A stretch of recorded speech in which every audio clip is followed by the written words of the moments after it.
Hello అండి. Welcome to another mini vlog. ఈరోజైతే శ్రీకర్ నేను కలిసి ప్లే డేట్కి వెళ్తున్నాం. యూజువల్గా ఇంట్లో మేమిద్దరమే ఉన్నప్పుడు ఖచ్చితంగా ఒక ప్లే డేట్కి అయితే వెళ్తాము.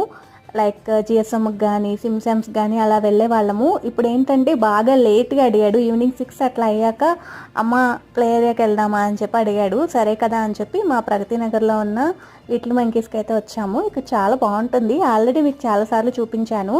సో యాక్చువల్గా ఖాళీగా ఉంది వీక్ డే కాబట్టి నేను కూడా కొంచెం ఆడేసా. సో మా హస్బెండ్ వాళ్ళేమో ప్రయాగ్రాజ్కి వెళ్ళారు, మేమేమో ఇలా ప్లే ఏరియాకి వచ్చామన్నమాట. కొన్నిసార్లు అనిపిస్తూ ఉంటుంది పిల్లలతో ఓన్లీ ఒక్కళ్ళమే వస్తే చాలా బాగుంటుంది అని. కొన్నిసార్లు అమ్మ నాన్నతో కలిసి వస్తే వాళ్ళు హ్యాపీగా అయిపోతారు. బట్ నాకైతే పర్సనల్గా మా బాబుని తీసుకుని ఇలా బయటకు రావడం బాగా నచ్చుతుంది. ప్లే డేట్స్కి కానీ రెస్టారెంట్స్కి కానీ అలాగా మామెంట్స్ అండ్ డేట్ లాగా షాపింగ్ కూడా చేస్తుంటాం అప్పుడప్పుడు మేమిద్దరం కలిసి. సో మనం ఈజీగా రెజ్యునేట్ అయితే అయిపోతాం అనమాట ఇలా చేస్తే.